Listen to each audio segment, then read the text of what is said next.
So Liam, this has been going on for 2 years. Why are you here today?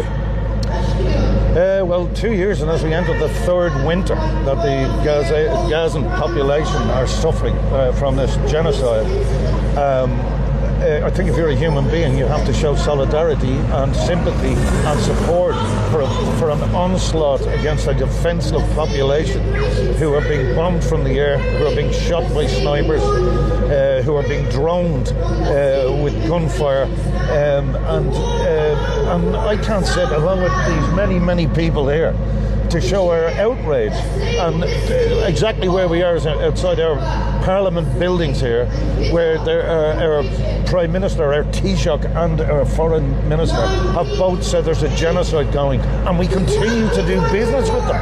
What sort of alternative universe are we living in, where we continue to do business with a country who are committing genocide?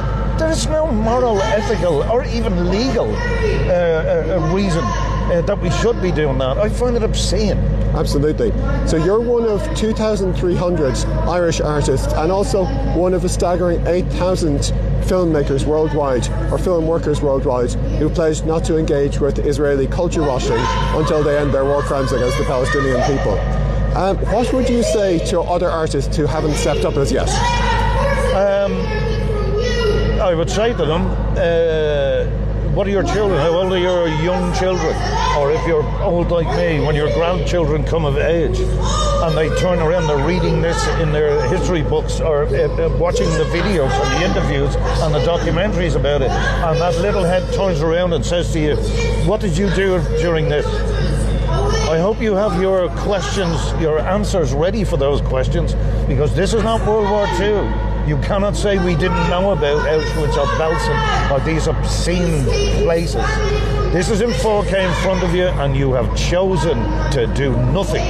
I hope your grandkids are proud of you.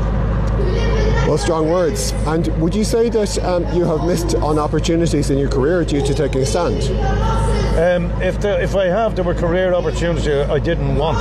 If anybody does not want to employ me because I've taken a stand against injustice, against the refusal to give self-determination to a group of people who are politically, culturally on the same track that my country was on for 800 years, and they don't want to employ me because of that, they're not going to be very good at their job because they've no soul, and I don't want to work with them anyway. They're doing me a favour. It's a good point. It's all about integrity.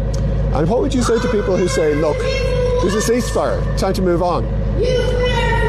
There is no ceasefire. Just because it's written on a Western media banner on a television station doesn't mean it's happening. There is, I think, just in Gaza alone, and since the beginning of October, when the so-called ceasefire, the pretend ceasefire started, I think there's been over 400 attacks.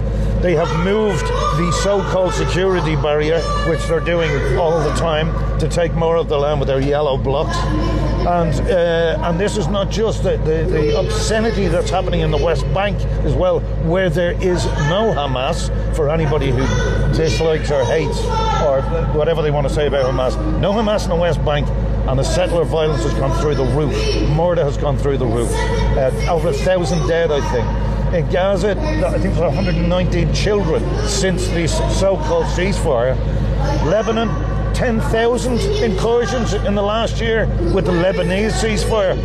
Let's come up with another word. Ceasefire's not working. Absolutely. It's pretty clear what the Israeli game plan is. Thank you very much for your time, Liam. Thank you.